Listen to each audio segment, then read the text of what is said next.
my baby. This is Oliver. Come Whoa, here, he was found running the streets of Los Angeles. And Come here, honey.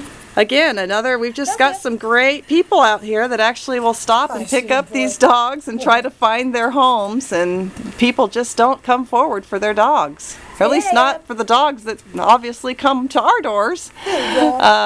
So anyway, but he's just a great dog. I believe he's really good with dogs. Can we back him up? I can't get... Yeah.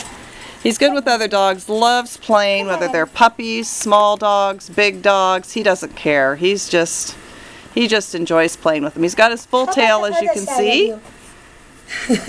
He enjoys, I'm sure he enjoys walking on the leash, car rides, hanging around the house.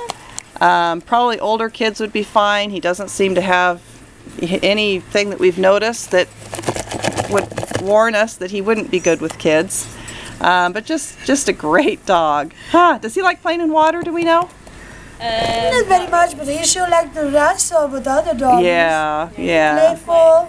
Very playful. Just a real sweet, kind-hearted Loves dog. to run around in the yard, big time running. Yeah. This is our Oliver. He's a